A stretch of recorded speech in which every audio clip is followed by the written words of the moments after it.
Ladies and gentlemen, welcome back to another episode of Anime Ramble. Today I got for you Kaiju number 8, chapter 45. What is going on? Well, if you remember from where we left off the last chapter and even the chapter before last, the major issue that has occurred is number 9 has managed to pop up. He's wreaking havoc and Kafka cannot do a full transformation. Everybody's held up. Captain Narumi is held up.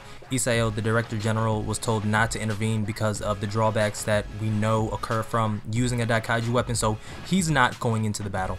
Kikoru is basically soloing number 9 on her own because Kafka still can't do a transformation, and the reason being that we find out this chapter is because of fear. Now, this was a theory that I had suggested in previous Kaiju number 8 videos that I've done, so if you haven't seen those, definitely go and check those out. Also, if you haven't subscribed, consider subscribing today. Just cracked 200 subscribers, so thank you to everyone who has subscribed. I think something like 90% of people who view the videos haven't subscribed, so hopefully today is the day that I earn your subscription. Please consider it. Let's dive straight into this chapter because, my God, fear.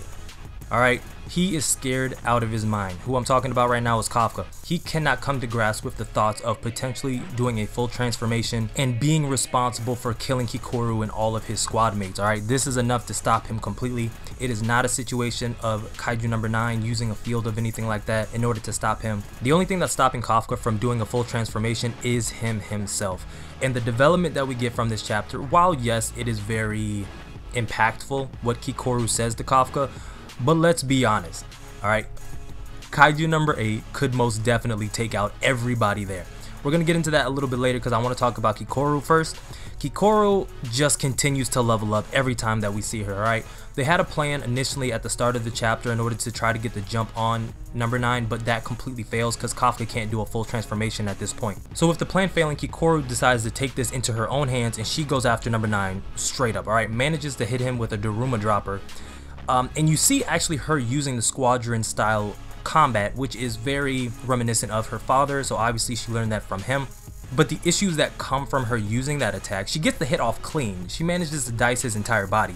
The problem is that she attacked Kaiju number 9's real body. He still has the entire lower half, that of an ant. So even after the attack, she doesn't have anywhere safe to land. So number 9 sends off these ring of explosions around her, but this is when you see Kafka jump into the mix. He does a partial transformation. He takes out the legs of number 9, breaks his leg in the process. He can't handle the force that he's producing for his regular body. He's only really useful in a full transformation state. I know he did save Kikoru in this instant, but it really wasn't enough before he was able to fully transform. And in that moment, you get the dialogue from Kafka. He tries to do a full transformation again this chapter. He's not able to do it again this chapter. Then Kaiju number 8 comes in the mix. He tries to do a full transformation. Kaiju number 8 is like, no, it's not him, it's not 9, it's only himself. The part of the chapter that really got me, that I want to talk about, that I want to hear y'all opinions about, so drop this in the comment section below.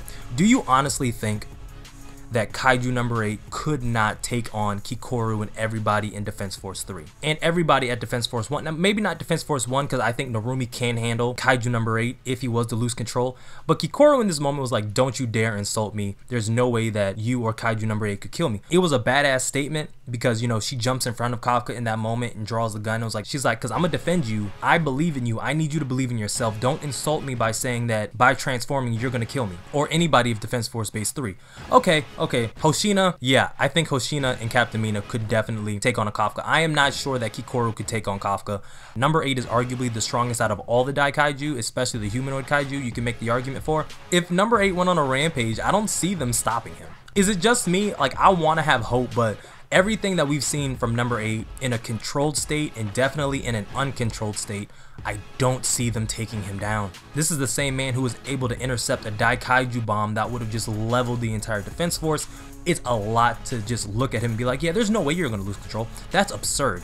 Absolutely not. First of all, they don't even know enough about humanoid Daikaijus for her to even make that statement. I'm not trying for this chapter to come off as a rant.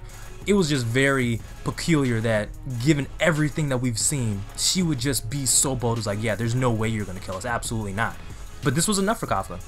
This was enough for Kafka in the moment. He transforms, he does a full transformation, gets it off at the very end of the chapter, and you know him and number 9 are ready to rumble. Going back though to what I said earlier about this not being a situation of Kaiju number 9 putting up a field or doing something to disrupt Kaiju number 8. Since that's not the case, you gotta wonder what on earth made number 9 think that he was strong enough in order to take on number 8 in just a straight up fight, because that's what this is. If number 9 did not do something to disrupt number 8, he in his heart of hearts believes he can genuinely take on number 8, not even in a 1-on-1. This is a 2-on-1 that could potentially turn into like a 30-on-1 if Narumi deals with the clone Kaiju number 9. He still hasn't. We haven't got anything about him. Maybe next chapter, but actually maybe like 2 chapters from now. Regardless of that, Kikoru's banking on a lot. You see what I'm saying?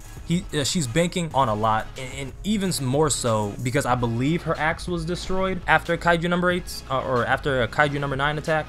Yeah, that the axe completely destroyed. Okay, it wasn't a Daikaiju weapon, but I think there is a lot of foreshadowing going on about Kikoru receiving her mother's her mother's axe, and maybe just the axe, right? Because we do know, and I have a theory video coming out after this video, but we do know that armor and weapons that are created from Daikaijus can be separated. I'm gonna go to a little bit more in that video, but if you look at Isao's gauntlet weapons that he used during the fight against Kaiju number 8 and Kafka, he only used the gauntlets. So they can be separated. If it's too much for her to handle the armor and the weapon for obvious reasons, everything that we know happened to her mother, she might just get the axe.